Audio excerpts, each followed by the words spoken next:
Sœurs et frères bien-aimés, dans le mystère joyeux du Saint-Rosaire, ce mystère que nous venons de méditer juste avant la messe, la présentation de Jésus au temple est la 4e dizaine. Notre vie chrétienne, nos dévotions ou encore nos exercices de piété ne sont pas dénués de sens. Tout cela s'inscrit dans l'événement du salut réalisé par Jésus-Christ sur la croix. Jésus, par l'obéissance de ses parents, à savoir Marie et Joseph, n'avait pas mis de côté les rituels et les exercices spirituels recommandés par la loi et sa communauté. Et durant toute sa jeunesse, Jésus va continuer à observer la loi tout en la conduisant vers la perfection. Jésus va donner à la loi son vrai sens. Jésus va achever la loi. Comme membre du peuple de Dieu, Jésus a vécu dans l'obéissance et dans le respect de sa religion. Sur le plan spirituel et sur le plan humain, Jésus est celui qui accomplit la loi du Seigneur de manière parfaite et sans trébucher. 40 jours après sa naissance, Jésus est présenté à Jérusalem dans le temple. Cette présentation, frères et sœurs bien-aimés, va au-delà d'un simple rite ordinaire, car à travers la petite personne de Jésus, c'est toute l'humanité, tous les êtres humains, les méchants et les bons, qui sont présentés à Dieu le Père. Autrement dit, c'est toute la création qui est présentée à Dieu le Père en la personne de Jésus. Déjà, dans ce rite de présentation, la Vierge Marie et Joseph offrent Jésus en offrande sacrée à Dieu. En étant totalement mis à part pour Dieu et par Dieu, le jour de sa passion, Jésus va s'offrir lui-même en holocauste au Père pour le rachat du genre humain. Alors, mes chers amis, en célébrant la fête de la présentation de Jésus, nous devons penser à notre propre présentation à l'autel de Dieu et à notre propre purification. Notre vie n'appartient pas à nous. Pour reprendre le psalmiste, Dieu nous a fait et nous sommes à lui, nous son peuple, son troupeau. Le psaume 99, le verset 3. Donc, nous sommes faits pour louer Dieu et pour nous consacrer à lui.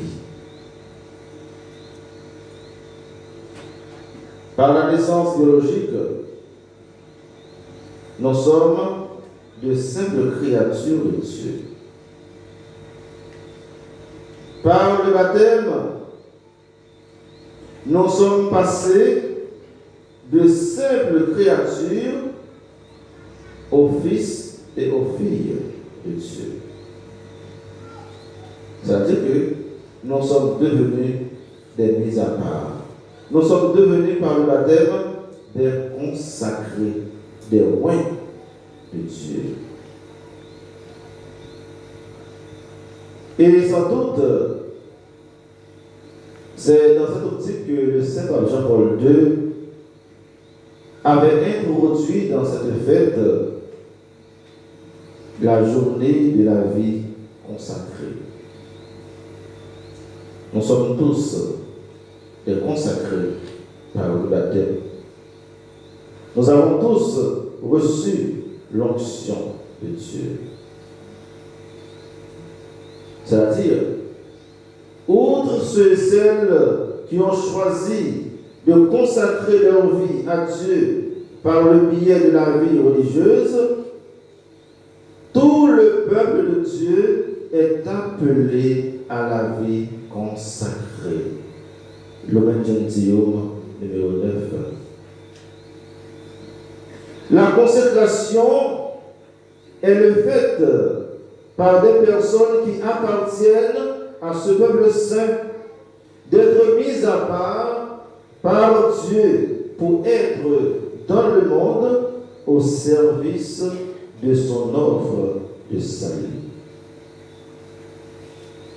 Le vieillard Siméon et la prophétesse Anne, chacun avec son histoire et sa vie, sans oublier Marie et Joseph, peuvent être considérés comme des consacrés. Tous deux, Siméon et Anne, ils ont reçu et accueilli Jésus dans leurs bras, pour ne pas dire dans leur cœur. Marie et Joseph offrent l'enfant au temple. Ils offrent l'enfant au peuple de Dieu. Siméon et Anne, qui représentent l'ancienne alliance, reçoivent Jésus. C'est la rencontre entre l'Ancien et le Nouveau Testament. Symboliquement, à travers Anne et Siméon, l'Ancien Testament accueille le Nouveau Testament et le Nouveau Testament éclaire l'Ancien Testament. Donc, la parole de Dieu, c'est une parole qui continue. Il n'y a pas de disjonction dans la parole de Dieu. À travers l'enfant Jésus, Dieu vient à la rencontre de tous les assoiffés du salut. À travers l'enfant Jésus, qui est présenté dans le temple, Dieu vient à la rencontre de tout un chacun sans distinction. Il vient à la rencontre des bons, des pécheurs, des justes, des voleurs, des sages, de tout le monde. Jésus ne laisse personne à côté.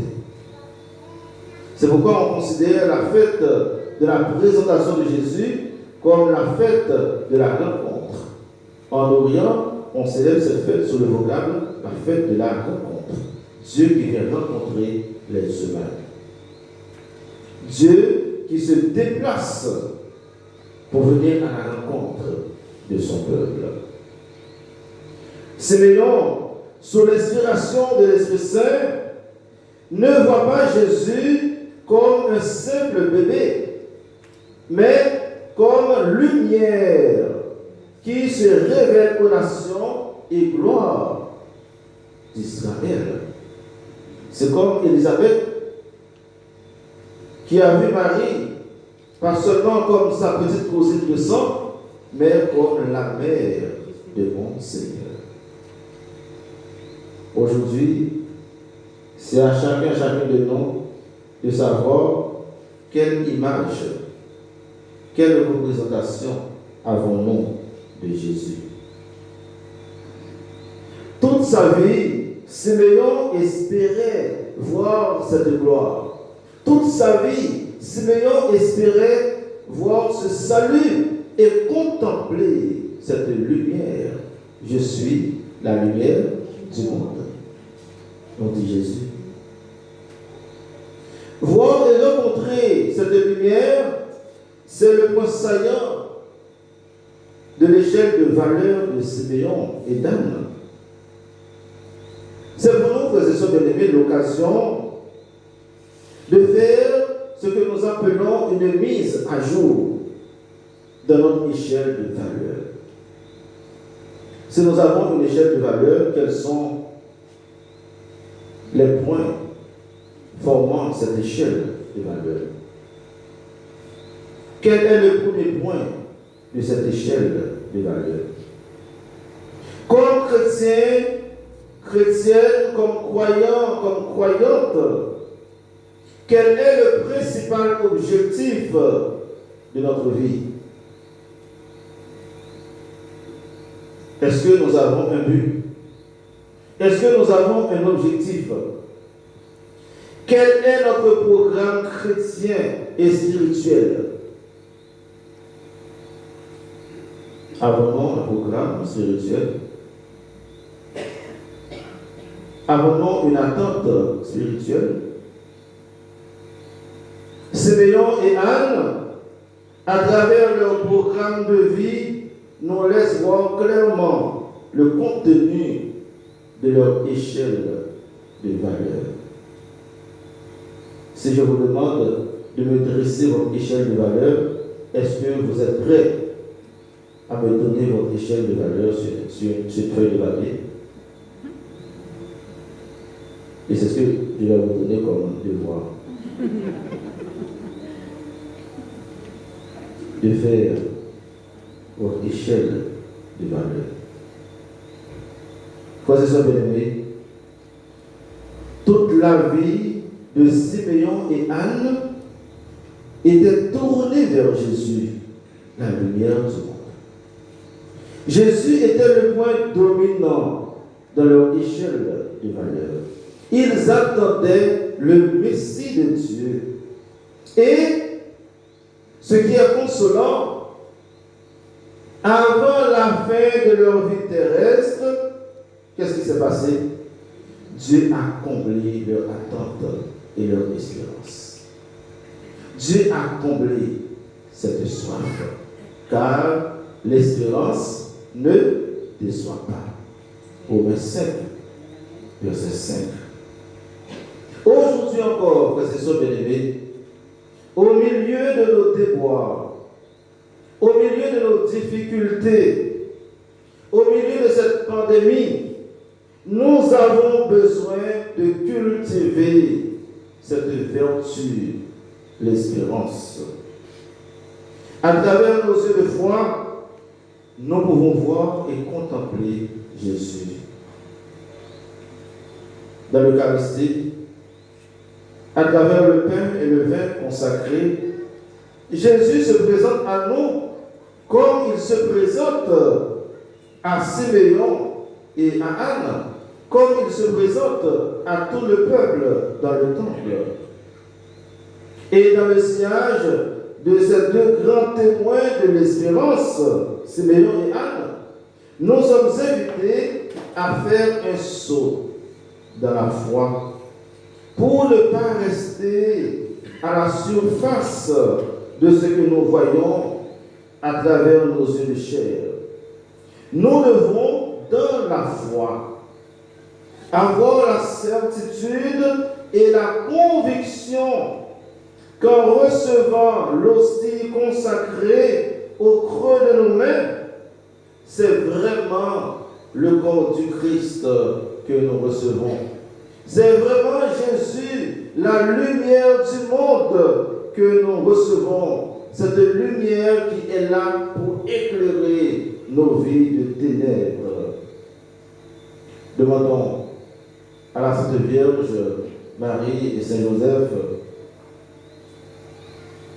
de nous apprendre à faire bon accueil à Jésus.